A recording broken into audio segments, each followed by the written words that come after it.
Cerebras, ticker CBRS, fell 16% after earnings on a GAAP revenue miss, but the same quarter beat the company's own core revenue and core margin targets. So, did the business get weaker, or did the mix change faster than the headline could explain? My provisional answer: growth got stronger, economics are still unproven. The view holds only if Q3 is the margin low and Q4 rebounds as new capacity comes online. If not, cloud growth may be an expensive way to buy revenue. That matters because the last Cerebras investigation on this channel was built around one number: management's Q2 core gross margin guide of 36 to 38%. Q2 is now the answer to that test. Start with what the headline says. Cerebras reported about $180 million of GAAP revenue, below the roughly $194 million Wall Street expected. If that were the whole story, the bearish conclusion would be simple: demand disappointed. But compare that headline with the company's official Q1 guide. Cerebras told investors to expect about $194 million of Q2 core revenue and a core gross margin of 36 to 38%. Core is a company-defined non-GAAP measure, so it cannot be treated as the same thing as GAAP revenue. The distinction matters because Cerebras's core measure strips out items including customer warrant amortization, data center pass-through revenues and costs, and stock compensation. It is useful for testing management against its own guide, but it does not erase the GAAP miss. The two numbers are describing different parts of the same quarter. Against that guide, Q2 core revenue came in at $209.9 million, and core gross margin was about 41%. So the metrics the company itself had told investors to watch came in above both the revenue and margin guide. That is the first decision shift. The quarter does not support a clean "II demand broke" story.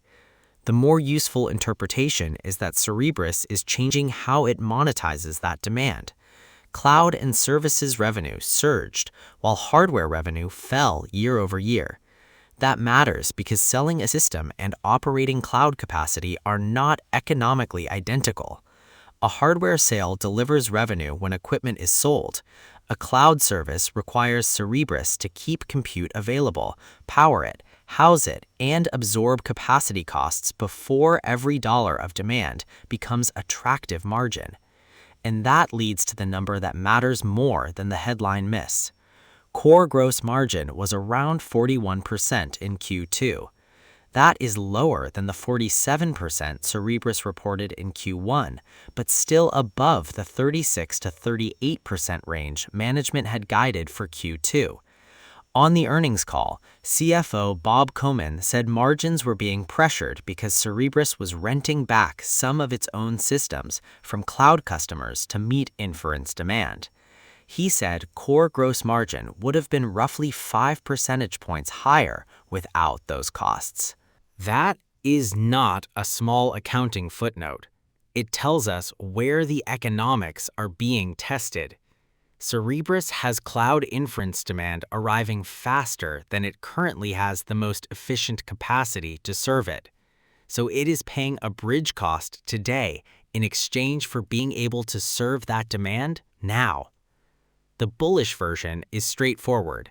If those capacity costs fade as more data center capacity comes online, the same cloud revenue that is pressuring margins today can become more profitable later.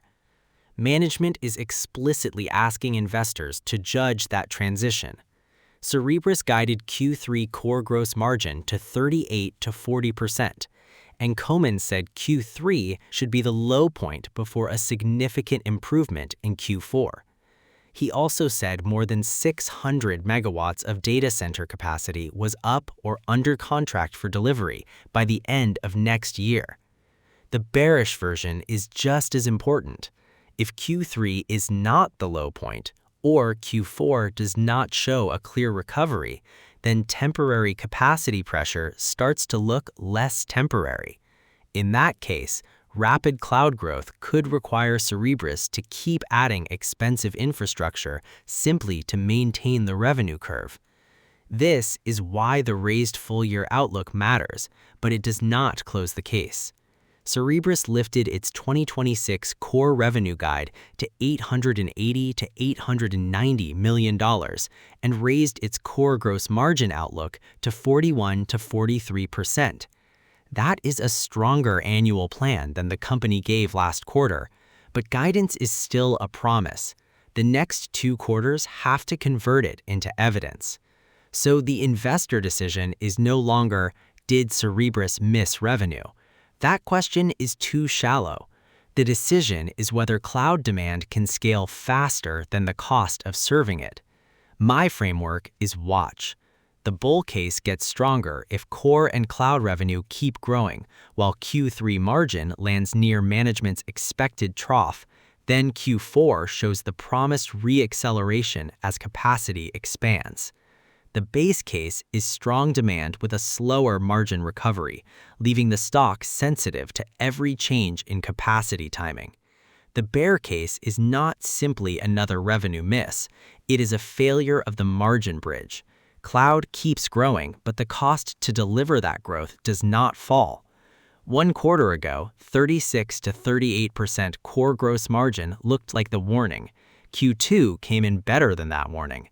Now, the burden of proof has moved forward. Watch Q3 for the bottom. Watch Q4 for the rebound. If both happen while core and cloud revenue keep expanding, this quarter will look less like a broken growth story and more like a costly transition toward a different business model. And if you want the setup for why that 36 to 38% margin range mattered before earnings, the earlier CBRS investigation is on the end screen. Watching it after this one shows exactly what changed and what still has not.